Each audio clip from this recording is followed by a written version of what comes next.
તાજેતરમાં સંસદના ગૃહમાં દેશના ગૃહમંત્રી અમિત શાહે બંધારણના ઘડવૈયા આંબેડકર વિશે કરેલા શબ્દોના પ્રયોગ વિરુદ્ધ હાલ ઠેર ઠેર વિરોધ વંટોળ ઊભો થયો છે। રાજધાની દિલ્હીમાં વરિષ્ઠ આગેવાનો દ્વારા હાલ દેશના ગૃહમંત્રી અને સરકાર સામે આંદોલન કરવામાં આવી રહ્યું છે અને આ આંદોલન દેશના તમામ રાજ્યોમાં શરૂ થયું છે। દેશના ગૃહમંત્રી તાત્કાલિક ધોરણે રાજીનામું આપે તેવી માંગ સાથે આંદોલન આગળ વધી રહ્યું છે।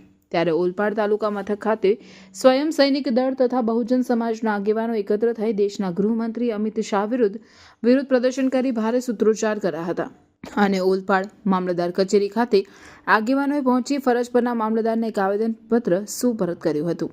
તેમણે જણાવ્યું કે અમિત શાહે લોકશાહીના મંદિર સમાન સંસદમાં તદ્દન હલકી કક્ષાની તોછડાઈ ભરી ભાષાનો શબ્દ પ્રયોગ બંધારણના ઘડવૈયા ડોક્ટર બાબા સાહેબ આંબેડકર માટે કર્યો હતો, જેથી દેશના દલિત જ નહીં પરંતુ તમામ જાતિના લોકોને આઘાત લાગ્યો છે।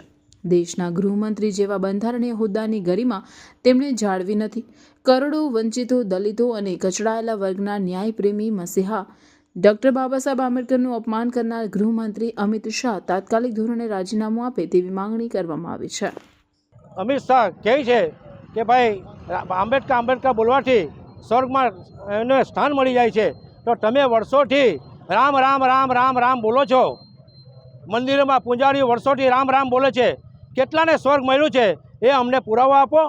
સંવિધાન થકી અમને તો અહીંયા સ્વર્ગ મળી ગયું છે।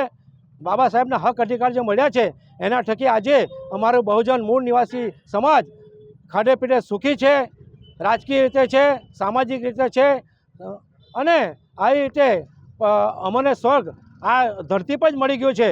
એટલે ભારત દેશમાં અમારા બહુજનોનો સંવિધાન થકી જે આ જે સન્માન મળ્યું છે તે આ મનુવાદી પાખંડી અને આ જે શાસનમાં બેઠેલા છે એ લોકોને આ સંવિધાન ગમતું નથી।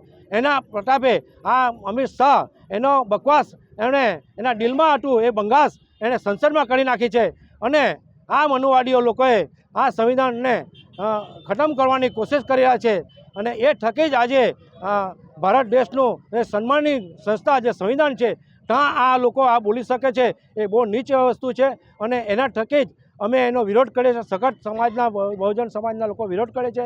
અમિત શાહે આ એને પોસ્ટ પરથી ગૃહમંત્રીના પોસ્ટ પરથી રાજીનામું તાત્કાલિક મૂકવું જોઈએ। એના પણ જો બહુ ઇજ્જતદાર માણસ હોય તો એને તાત્કાલિક રાજીનામું મૂકવું જોઈએ, એ અમારી માંગણી અને લાગણી છે।